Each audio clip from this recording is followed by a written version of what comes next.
Slinger. I am coming to you live and on a Wednesday night.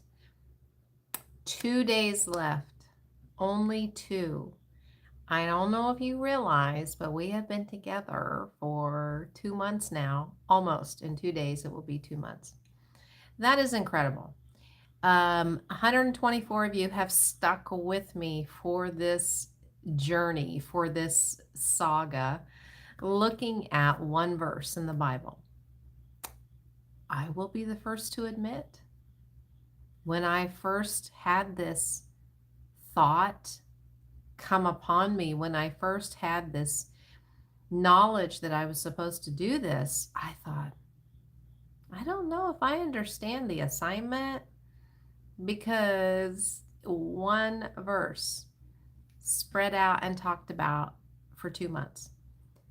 Here's what we have found, what I have found, and hopefully you have found as well, is that there is such richness and such treasure in a simple word, in a sentence. Now, I know that some of you may not be familiar with the verse, and so let me just tell you, as I have done every night that we have shared this time together, it is Galatians 6:9, and it says, "Let us not grow weary in doing good, for at the proper time we will reap a harvest if we don't give up." So we looked at that. We have been looking at every single phrase, every single word of that. And what we have come to the conclusion is that there's some days that this life just gets incredibly difficult. I think all of us can agree on that. And so when we looked closer at the first part of this verse saying, "Do not grow weary in doing good," some things jumped out to us. Like, it didn't say just don't grow weary, right? It said don't grow weary in doing good. So that was a clue, which led us to think, what are we doing? Are we doing good things? Could we be doing better things? And then it talked about reaping a harvest, but not just at any time, at the right time, at the appointed time, at the perfect time. Which we also talked about the fact that maybe we don't know what that time is. We can't see it ahead of when it happens, but we have faith that it will happen. We talked about how that's difficult for some of us. I raised my hand. But we really talked about, too, the whole sowing and reaping concept. And I asked you some pointed questions. And I wish that I could hear your answers. I wonder how you answered. Do you believe that there is such a biblical principle as sowing and reaping? It certainly is in the world today. So we were looking at all these things, asking questions, hopefully having conversations with Jesus about these things. But here's the deal, is that the whole thing brought us up here to the other part of the sandwich when Paul tells us we will have these things happen. We will reap a harvest of blessings. Why will they be blessings? Because we're doing good. We're doing good. We are sowing good things. We are practicing doing unto others as we would have done to us. That's how we're living our life. So that is exactly what we're going to be harvesting. And then we had to talk about how some days when you don't feel like you're harvesting anything good, you feel like you've been sowing good things, but you're not harvesting. Which in turn led us back to at the appropriate time. We also took a look at how we've been promised that in this world we will have trouble, but take heart because Jesus says he has overcome the world, which is a beautiful promise. And it's one that I hope brings you comfort. All of that, though, brings us to this last subject that we're finishing up with tonight and tomorrow night and Friday night. And that is if you don't give up. This, I really feel, is a sticking point for some people. I really am seeing so much division and so much unrest and so much hate simultaneously when there is revival and when there are so many people finding their home, finding their faith, right? Finding Jesus. I mean, at the very least, there's so many people questioning things.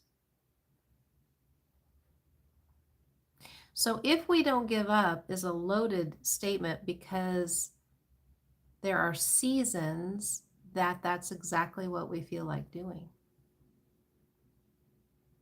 Tell me if this sounds familiar to anybody.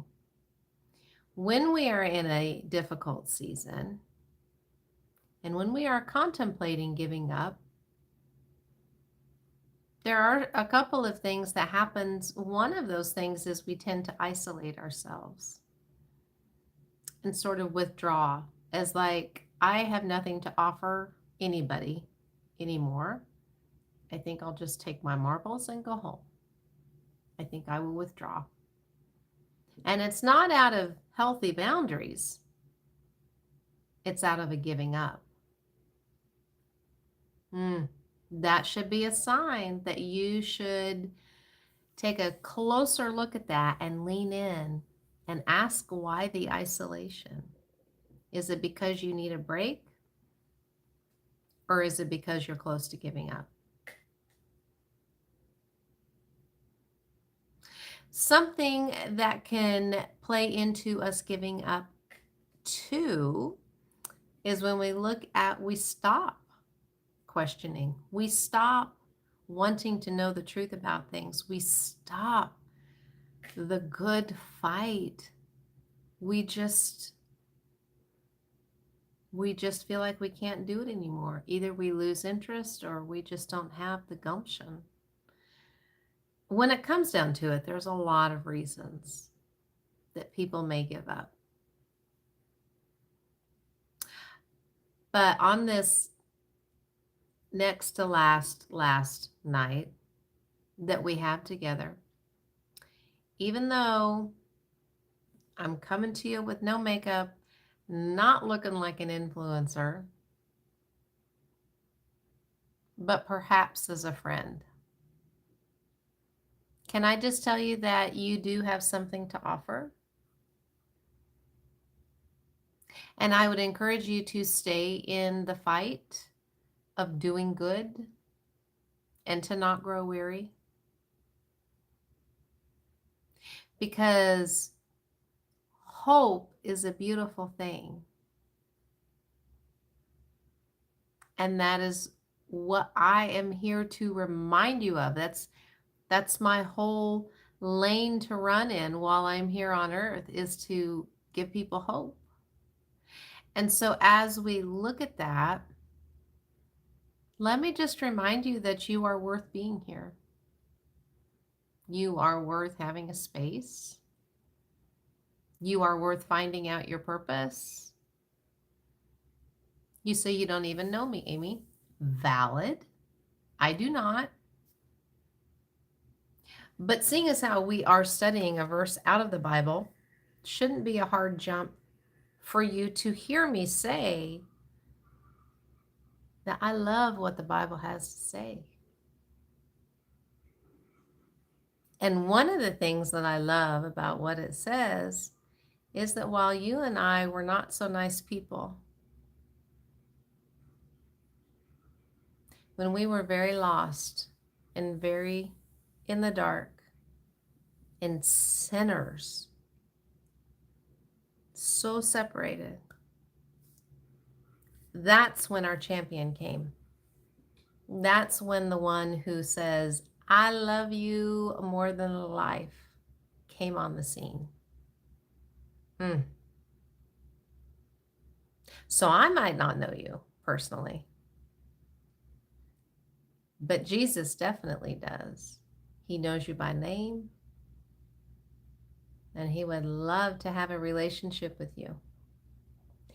That is a pretty hefty thing in your corner. So if you won't take it from me, take it from him. You're important and you need to be here. So don't give up. I will tell you too that you will probably be faced, and this I will end with little choices. Not even like a big, do I even want to be here choices. Choices of, now I know that this would be better to do than this, but you're kind of pulled in the two different directions, right? So part of when Paul says don't give up and don't grow weary in doing good, he's addressing that struggle that has been a part of humanity. And he's encouraging us to pick the better. He's encouraging us to pick the hopeful, the faithful, the true, the good. There's even a not giving up in just choosing that over mundane, over worldly, over shallow, over empty. So don't kid yourself. It is very, very practical verse that we have been looking at. Hello, hello, and welcome. So that's what I had for you tonight. As I said, we have Thursday night, Friday night, and then we are done with our time together. But I hope by that time, like thousands of you have subscribed so that you can see the next thing we're going to talk about. It's going to be very, very excellent. I can say that. And so I do hope that you will join me. Thank you. Thank you so much for hopping on here. And I thank you guys for subscribing, liking, and subscribing. Total newbie at this. I know it's hard to tell. Joking. It's very obvious. But this is how important it is to keep growing and to keep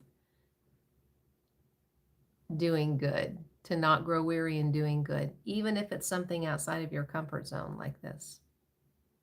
Okay, so there's my encouragement to you. You guys have a great night. Tell your friends, tell your family about this goofy girl that gets on here and slings hope every night, because there's plenty to go around.